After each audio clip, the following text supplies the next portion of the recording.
And welcome back to my channel. Or if you're new here, just welcome. My name is Rusty, and this is my channel where I talk about my favorite movies, mostly horror, and my favorite music, mostly metal. And we are going to finish up my Omen franchise, which consists of 4 movies. We have done the original from 1976, Damien Omen 2, my favorite of the franchise, from 1978. The Final Conflict, Omen 3, from 1981, and now we are going to do one of my top 10 remakes of all time, and that is The Omen from 2006, which is also here in this Blu-ray box set. That's what the 4 that I mentioned are the 4 that's included in the the Omen collection, the Damien collection, the Omen collection. And I think that was an appropriate choice, because that gender swap awakening or whatever it was, that doesn't count. It doesn't exist. It's got a fucking 3 on international. It's horrible. It's disgusting. It doesn't matter. And there's my review on that one for you. So you don't need to see one. I'm not wasting my time, my whole video on that piece of shit. But, okay. Now, if you've been around my channel, you know I am not a remake snob. I do not follow the mob rules. I do not have to like giallo films, and I do not have to prefer the original Hills Have Eyes over the remake to be a real horror fan. And I always thought that's kind of funny, because we don't make fun of y'all. We don't call you people names who do that, you know, who fall at your feet with a giant erection over a giallo film, or, you know, well, I'm a real fan because I like the original Hills Have Eyes. I don't like remakes. They need to come up with something new. There's hundreds of thousands of films. There is nothing new, you dickwads. Oh my god. So I judge a remake as a film. I don't really care. But anyway, The Omen from 2006 is one of my top 10 favorite remakes of a film of all time. I love it very much. I love the changes that were made, and I love what they stayed true to.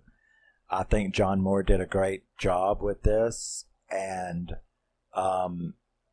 his nuances, the things that he changed, the things that he kept from the original screenplay, and we'll talk about all that when it's over.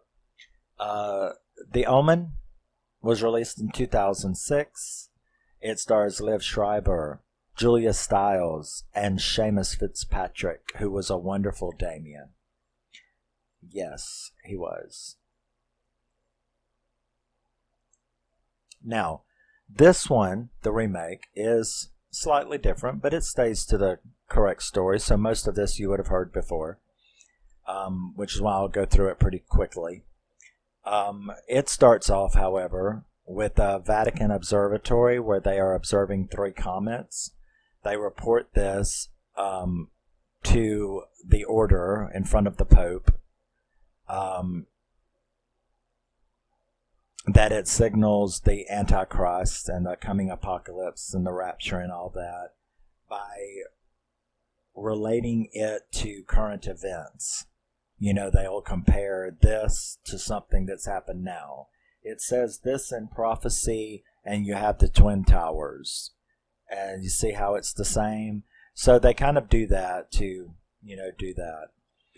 We then see Robert Thorne at the being told that his kid died in childbirth. Now, this was set in 2006. You know, I mean, it's set in a modern age. So everything is, you know, in today's, well, you know what I mean, in 2006. So it's not like this movie tried to go back and make it like it was the 70s. No, it's set in modern day. They all have computers and mobiles and shit like that.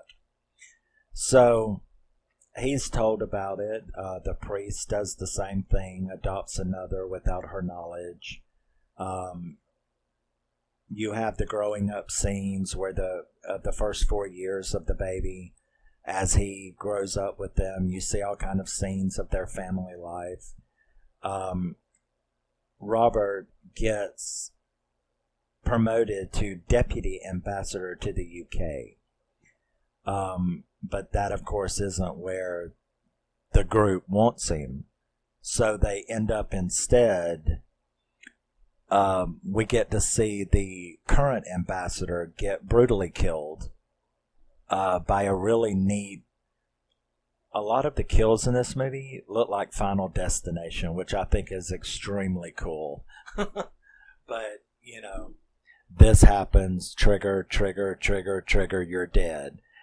So the kills are very Final Destination in this movie, which I appreciate. Because they almost look like scenes out of Final Destination.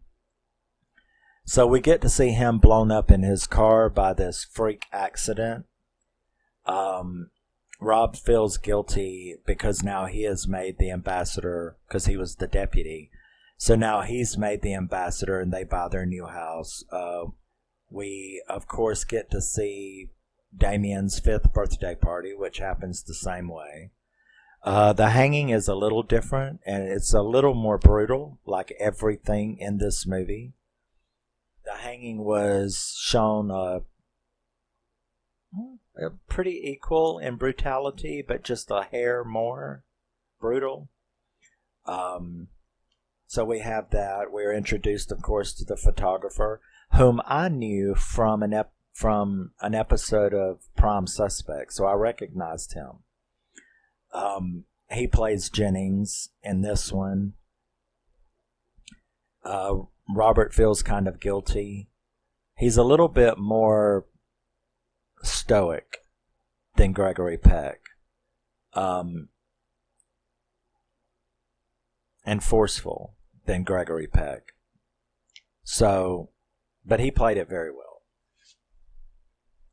So we have the hanging scene and we're introduced to photographer Jen. All those incidents play out about the same as the original. We get a new priest, a new Father Brennan, who meets him, who goes to his office, meets him, tells him the same thing, that he was in the hospital, that he was part of it, part of this thing, and that's the reason why he's cursed, is because he took part in the rise of the Antichrist. And tells him that he's seen the mother, all the same kind of stuff that was in the original, that he participated in the conspiracy theory to bring about the Antichrist. He had seen the mother, which was a jackal.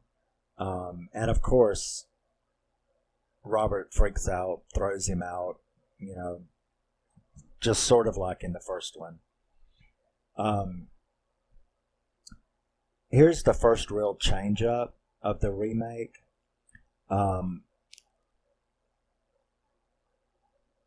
You have the wonderful, and she was so good in this, Mia Farrow plays Mrs. Baycock in this one. And so she arrives and she meets Damien and stuff like that. And I'll tell you about her portrayal of this character. So the roles are kind of reversed with Kate and Robert as opposed to the first movie, the original, because in the original it was Robert that had more suspicions in a more obvious way, and Lee Remick's portrayal of the character had Kate be more subtle in her worries, whereas in this one, Kate is the one who starts being suspicious way before Robert. He is the one that is placating her, trying to keep her like, you're silly. Damien's fine. Now this is what Kate in the original, Kate was the one doing that. But in the remake, Robert is the one telling her to calm down. There's nothing wrong with Damien. So I thought that was a cool change up to have Kate be the one that is getting irate, irritable, and suspicious way before Robert does. So we have Mia Farrow's Baylock. She arrives.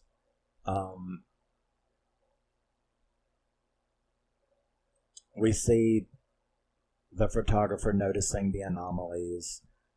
We have the church visit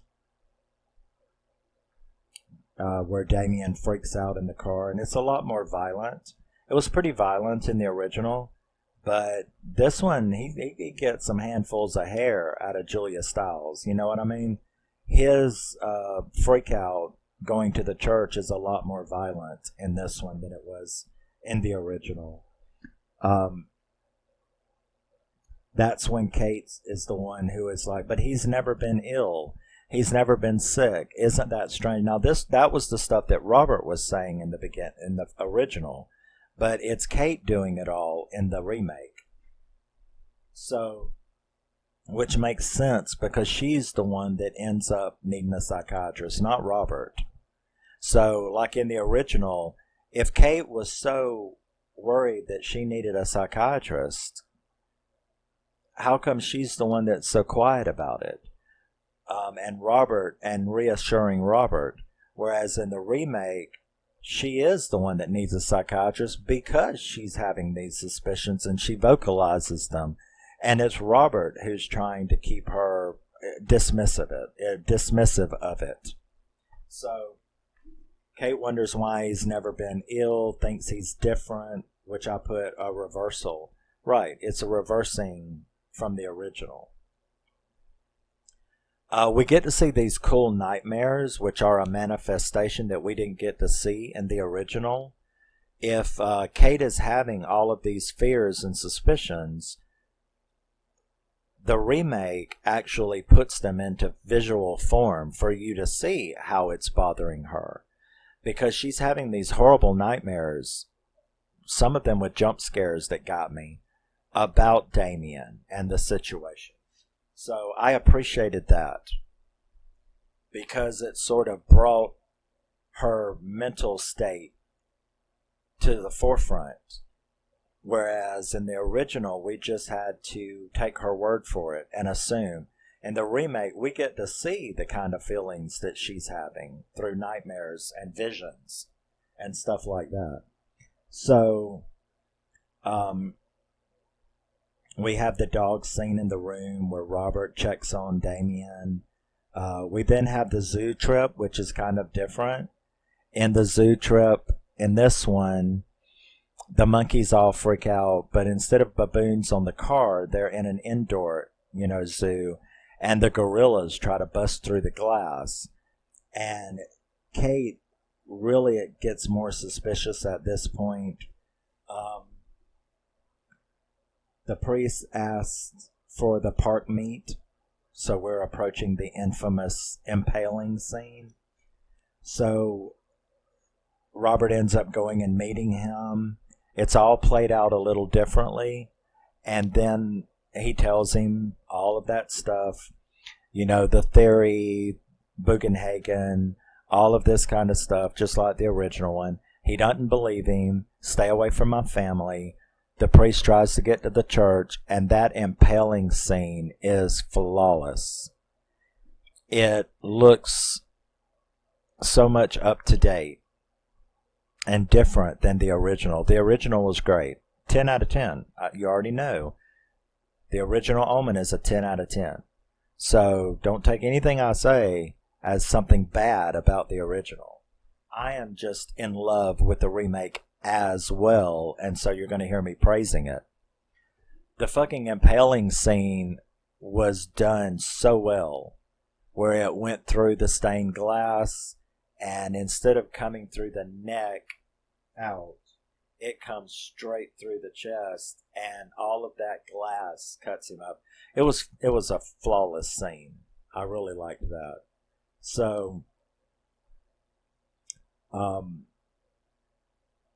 Kate is, of course, now more and more frightened. You see Jennings noticing all those anomalies and getting more suspicious about the pictures. Robert and the priest meet. He tells him the Antichrist theory, and then he gets impaled with that absolutely cool storm. Kat's irritation with Damien grows. She tells Rob that she's pregnant, wants an abortion. Richard gets an email, Robert. Why did I put Rich? There's no Richard in here. I still had Damien Omen 2 on my mind, I guess. Robert gets the email with the priest's death article in it where he sees him, impaled. He does go to see her doctor where he tells her about Catherine's feelings, that Damien is evil, and that he's not hers, just like the original. We know that he knows that. So, the photographer Jennings calls Rob to meet. They go to his apartment. Once again, he shows them the anomalies, the priest autopsy pictures, which are a little more gross in this one, because everything is upticked. The gore is upticked. The tension is upticked. The pacing, the intensity, the anxiety, everything is upticked. But you are talking, 30 years, 76, 86, 86, 96, 2006. So you're talking 30 years of technological improvement in the film industry.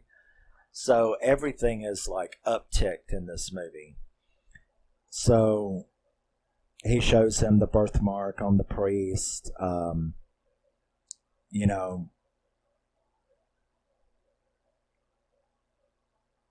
They go to the priest's room where they see that and finds all of the information just like they had done before.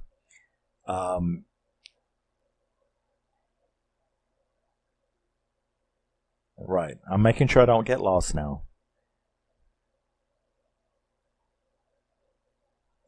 Shows him the picture where he's got the thing through his neck.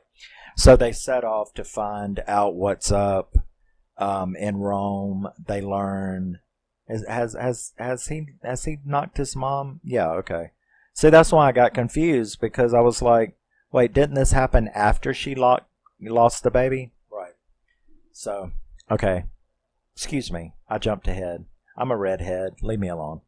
So, that scene with Miss Baylock getting Damien to get on that wheeler. He's a scooter this time instead of a tricycle. And he goes and he knocks Julia Stiles. He goes and knocks his mom off that balcony. How she lived through that, I don't know. Because it's like her balcony is like twice as high in this movie as it was in the original one. I don't know how she lived through that. But yeah, so she had been knocked off. Damien was perfect in that role. He looked absolutely great. So she's in the hospital just like Kate was in the original. And now, let's continue. So they go, pretty much everything takes place the same in this movie. They go looking for that hospital. It's been burnt down. Can't find no records. They go to the monastery, where a big uptick, because that priest looks like something out of fucking Hellraiser. The priest that got burnt in the fire. He looks like, the gore makeup effects on him is Hellraiser quality. He looks so scary. And he tells them about the cemetery. They go to the cemetery. Same kind of scene. He finds the jackal. He finds his son. Skeleton with a big hole in its skull. He knows he was murdered. And this is the first time, like I told you earlier, the Omen scared me, but the Omen didn't make me scream. Right?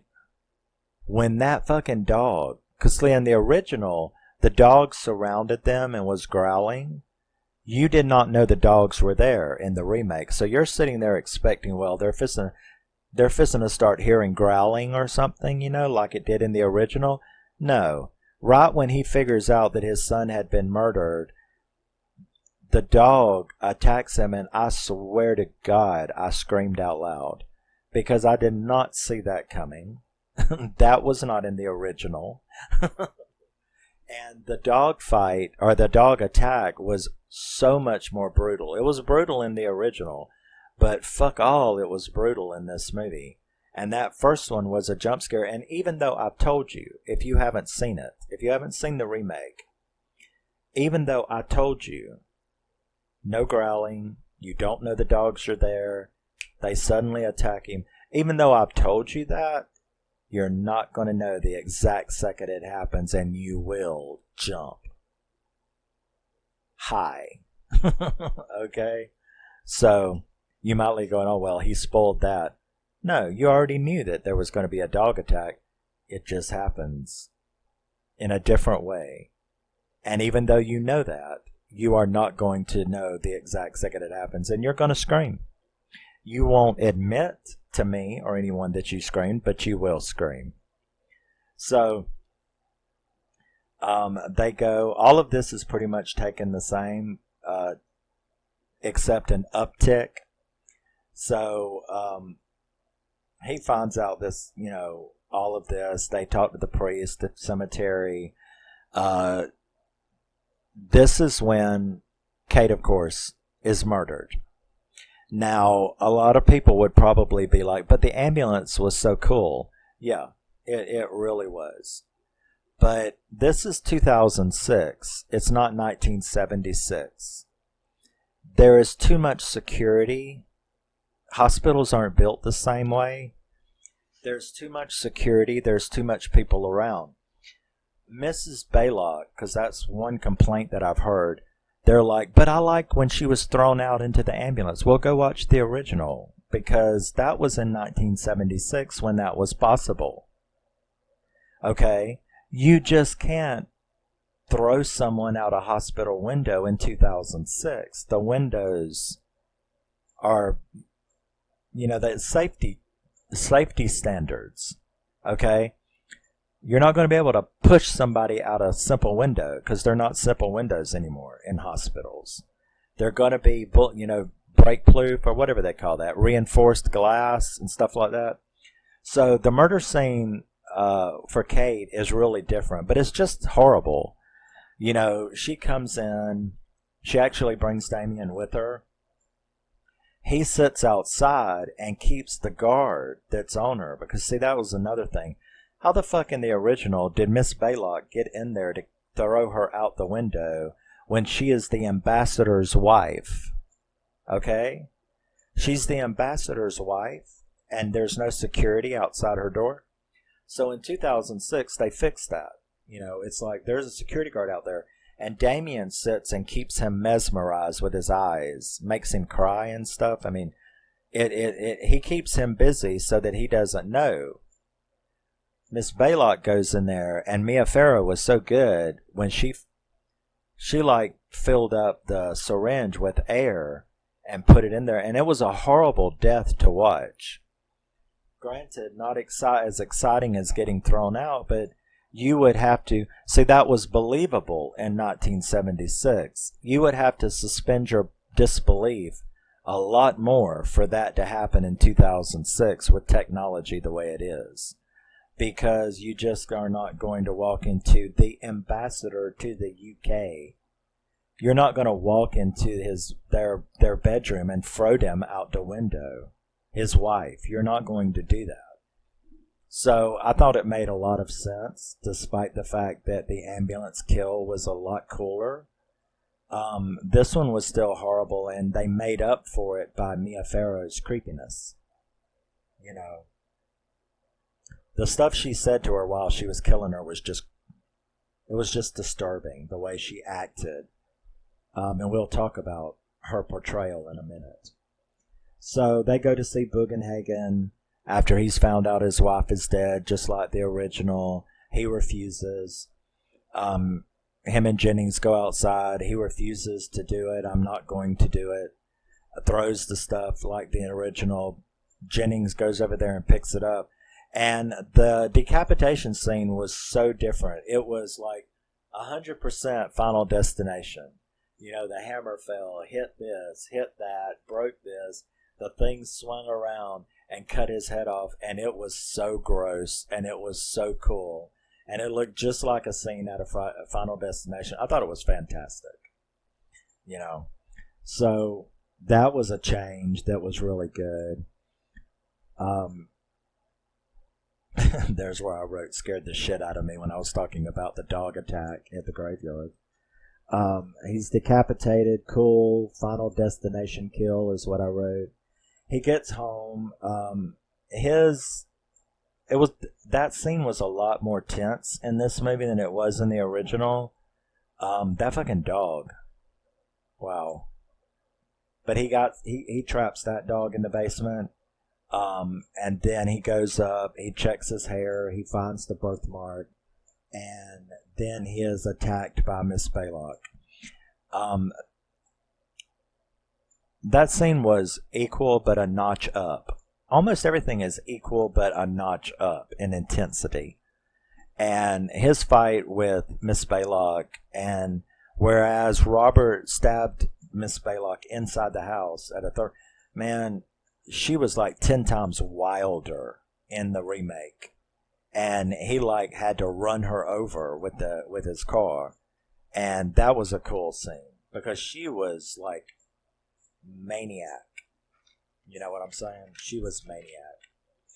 So just like in the original, because of the way he tears out of there and going towards the church, he of course gets seen by a cop. But he's got like a whole squad after him. He's got like 3 cars, which in the first movie it was just a cop on a motorbike. But in this one, there's like 3 cop cars coming. So he gets there, he drags him to the altar, and just like in the original, Damien stops screaming and instead starts going, please daddy, don't. Now, Liev Schreiber had already presented this character and played this character in a much more... He played it differently than Gregory Peck. He was much more kind, more human. He didn't seem as snooty. And it was because of the roles, the gender roles, you know. In 76, a man like Damien Thorne would have acted differently than a man like Damien Thorne would act in 2006, 30 years later. He was softer, more emotional. And so, of course, he hesitated. But instead of like one cop, there was like 6 or 7 from all those patrol cars ran in there, shot him. And then we see the funeral, and we see Damien smiling at the camera like the original. And that was the end. And we have a 10 out of 10. Yes. Omen, 10 out of 10. Damien Omen 2, 10 out of 10. The Final Conflict, 8 out of 10. Because it really needed some work. It really didn't play it. His potential was fucked. And this remake is a 10 out of 10. It's one of my top 10 favorite remakes of a horror film of all time. Now I wrote down some of my differences. Catherine played more intense. She was. Became more suspicious first. The film showed her fear more internally. It showed you what she was dreaming about. It showed you her fears manifest. The sun is out. If I burst into flames, consider it a extra bonus. That was pretty cool. Baylock. Mia Farrow's portrayal of Miss Blaylock was so different than Billy Whitelaw's. She played the character a lot more like the original screenplay had her. She was a lot more demure, Because let me tell you, Miss Baylock in the first movie was a cold steel bitch. She just was so stiff, you know. But Mia Farrow was so soft, so oft-putting. You know, she would put you at ease so she could be more devious because you would not suspect her. She was so soft-spoken. And that's the way it was written in the original screenplay. But Billy Whitelaw wanted to play her tough and stoic and stuffy.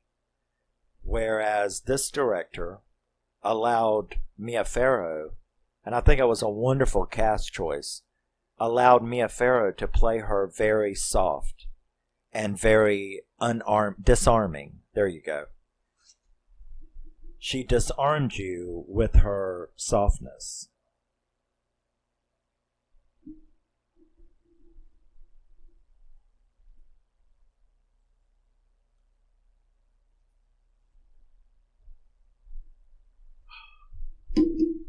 That was unacceptable.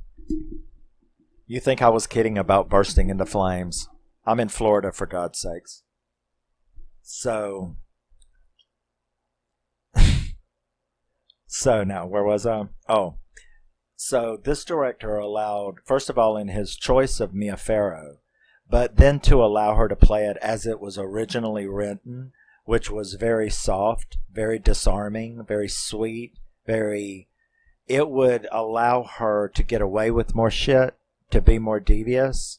That is, after all, how she was able to sneak into, because there were security guards and the nurse wasn't going to let her in. But she was able to use her demure persona to get them to let her in there so she could fucking kill Kate. So I think that was a great choice. She was able to keep you more off guard. The change in Jennings' decapitation was flawless. It made it just more, is all I can say. The way that they made it, that whole little Final Destination trick thing, made it just great. It was also, of course, more bloody, more realistic looking, more gory. So I think that was great. Kate's murder was more evil as required by the setting because they had to offset the fact that you didn't get the spectacle of her being thrown out the window and hitting the ambulance. So instead they made it more deceitful and evil, and they made her murder scene more painful, gross, because she was awake, and Miss Baylock kept her hand on her mouth while she watched that air bubble go down into her vein, and she was like trying to scream, and Baylock was keeping her as quiet as she could, while Damien, it was a joint effort in the remake, while Damien was keeping the security guard standing there with an AR-15, keeping him in some kind of fugue state where he was crying and shaken and scared. Liev was great. He did a good job. He played the character a lot more intense and emotional than Gregory Peck did. Gregory Peck had a lot of emotion in the last act, in the like when he was like, he was very what you would expect Gregory Peck or an ambassador to be, until he got to see Bugenhagen and got upset about having to kill Damien. You saw some emotion there. And then when he went back to the house and took and tried to kill him, he was very emotional. But for the rest of the movie, he was very stoic. Whereas Liev played it like a guy in 2006. You're allowed to have emotion. And so he did. And everything was a little bit more animated and emotional with him. Seamus, Fitzpatrick was an absolutely great Damien. He was perfect. It was an evil little looking motherfucker. That's what I got to say. You can tell he's Irish. But as for the movie, it was way more jump scares, less quiet, more intense pacing and action. The priest impalement was more intense. The director and cast stayed true, but made the story its own. Because I can watch these two movies back to back. I can watch The Omen and The Omen remake, and I don't feel, I know I'm watching the same story, and it's playing out the same. But because of the changes, I feel completely different while I'm watching them. When I'm watching the original Omen, I'm in heaven. And I'm like full of all of these cinematic feelings. And when I'm watching the remake, I'm in heaven. And I'm feeling all of these cinematic feelings. But they feel differently. And the subtle changes and the way the cast, the way they present these characters, it's a lot different. It feels like, that's why I can watch them back to back. Because even though it's the same story, there's enough cinematography, the kills, because let's face it, Kate's kill is different than in the first movie. And the decapitation is different than the first movie. The whole series of events is different. There's additional kills in the remake, like the first ambassador. His kill is different than the original. Well, there was no kill in the original. There was no first ambassador that had to be killed. He was immediately the ambassador, so that was an extra kill that you get in the remake. Overall, more visceral. The atmosphere of cinematography made me more anxious and unsettled than the original. And that's true. I was hyped up more in the remake than in the original. In the original, I'm sort of like a quiet scared, a quiet creeped out. Whereas in the remake, I'm like a visibly freaked out. You know, I'm like anxious because things are a lot more intense, fast-paced. Things are, they last longer. A scene lasts longer. I'm sorry, the effects of the scene last longer. And I never screamed in the original OG. You know, in the OG, the Omen, it was scary, creepy. It was heaven, but to get a couple really good jump scares, you know, in a horror movie is always a good thing. And it definitely did that. So, like I said, I think that overall it was more visceral. The atmosphere, cinematography made me more anxious and unsettled than the OG. And I really loved the choice in casting. Julia Stiles, I've always been a fan of hers. Liev Schreiber, I've always been a fan of his. In his horror stuff.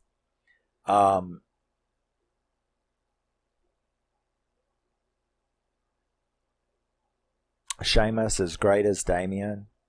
And I think the most powerful change was probably Mia Farrow.